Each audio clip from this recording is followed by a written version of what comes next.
What's up guys, Barry Gaming here, back with some more AFK Journey, and today we are achieving something that for the average player is going to take a long time to get to. For the Megalodons, they've been there for a long time, but this is something we are finally unlocking, and I believe this is our 25th Supreme Plus hero with the upgrade of our Igor right here. So, there we go, we got the enhanced force going on, but now...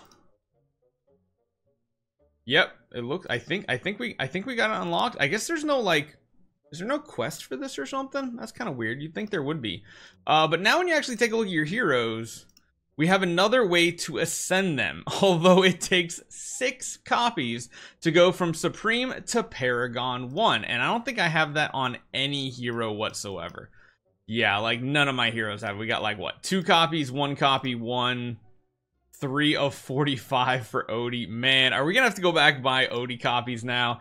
I don't even know if we care about going to like Paragon, because let's be honest, there's not a huge deal for it. Most of these heroes were barely past Supreme Plus. We have a couple copies here and there. Let's talk about this power up. So rivalry stats are one of the things that you get. However, this is a very limited item here. It says rivalry stats and basic stats can be added together, but only in the following modes, and that is Arena and Supreme Arena. Ever wonder why the enemies have like that nice special sparkly thing? Yeah, that means they actually have Paragon, which is a lot of additional stats when it comes to PvP. So what type of damage abilities and everything do we have? Well, we have energy regen reduction. We have energy on hit. So the more energy you get on hit, the faster you're going to get to your ultimates. Debuff focus, resilience, damage boost, and damage reduction. All stats that sound absolutely amazing. Beyond that, you do continue to get basic stats. However, it is a very minor stat increase compared to what you normally see. You're getting about 600,000 attacks. So what is that actually? What is that type of buff here? So let's we're at what, 27 million? Is that the correct verbiage for that? Yes, 27 million. So if you take 600,000 and let's divide that, so 600,000 divided by 27 million, that's like a 2% increase in stats that you're essentially seeing. So it's not a huge increase, but I think going from Supreme Plus up to Paragon 4 is about a 10% stat increase overall. The big one really for most players comes in the form of what the Paragon's doing for PvP, but again, your actual base stats are going to improve as well. So let's take a look and see what these actual stats do, because you can find them in your hero stats page down the bottom. Chances are all yours look like this as well, with zeros. So crit damage boost additionally increases crit damage boost in the rivalry mode when dealing critical damage. The critical damage multiplier is basically increased. The critical damage multiplier is by default 150%, and every point increases it by 1%. So that is pretty amazing. It has a very high cap. Same thing here. Defense does the opposite. It reduces the amount of crit damage you receive, so that is a nice little thing. Energy regen reduction additionally increases your reduction in rivalry mode. Again, these are all the PvP modes. Every point of energy regen reduction reduces the amount of energy the target recovers by 1% when receiving damage from a unit. So that's basically the opposite of energy on hit. Once again, every point of energy on hit increases the amount of energy the unit recovers by 1%. So you're getting essentially both those stats from doing these paragons. You're getting the positive portion and the positive, or the negative version for the enemy, essentially. Next up, we have debuff focus. Every point of this is going to increase the duration of most debuffs inflicted by the unit by 1%. So that's actually pretty interesting, because you can extend these effects to enemies that might drop off sooner. Don't know how it actually works. Maybe it's like per hit that the enemy takes from this hero, whether it's a normal attack or not. I'm not quite sure. We'll have to test this out as the time goes on. But debuff focus sounds really interesting, especially if a debuff counts as like crowd control counts as a debuff too. We'll have to see. Resilience, that is the pure like PvP stat in just about every game. Every point of resilience reduces the duration of most debuffs. However, in this game, oh, didn't mean to click out of that. My bad, guys.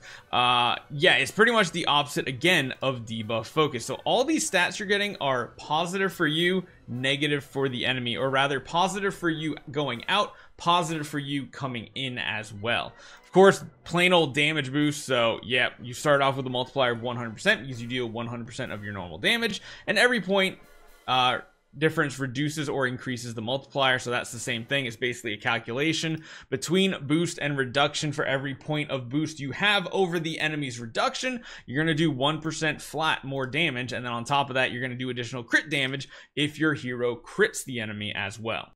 Now, the big question is, do you actually pay attention to these and do you actually chase these heroes? Because like you say, it takes 6 of them even to just bring them to Paragon 1. 6 copies of a hero, you could almost have like another entire hero, S-level hero built up. I personally would not care about them for a very long time, and especially if you're free to play or low spender, there's so many heroes on your account you want to build up to make your teams possible, to give you tons of flexibility. Yeah, there are some you don't need, like I have Leica built. I probably could have done without Leica. I want to build Citron up, which we're 19 copies away of getting her to Mythic Plus, or sorry, Supreme Plus, just because I want to use her with her seasonal ability. I think the main focus is getting the good majority of the heroes on your account to Mythic Plus first is probably the best bet, because of course the thing that you can do once you're at this spot, oh wait, congrats on ascending 25 heroes to Supreme. Buy this pack. No thank you.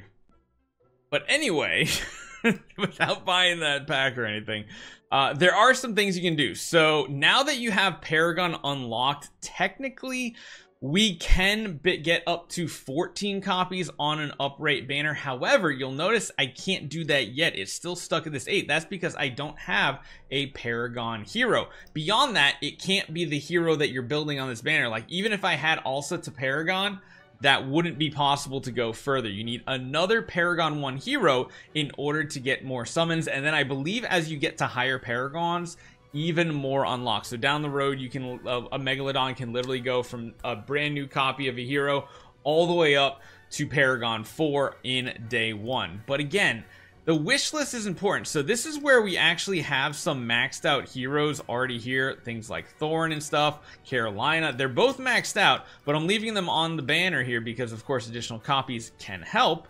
And then you have to decide if you want to go for heroes like Brian, or you want to go with, you know, getting Paragon potentially for Aaron. And for me, I would much rather go for him than finish this build over here. And in reality, I think I'd rather do Florabelle too, because she can get purchased in the arena store. So you really have to pay attention on what heroes you're going for.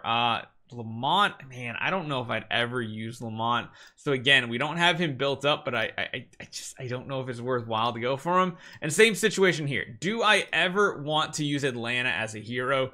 Chances are probably not, but none of the other heroes really jump at me too much. The one thing I will, however, do is swap these heroes back in and say forget about building some of the others. I do want to keep you on the banner and you on the banner because I want to get them to Supreme Plus.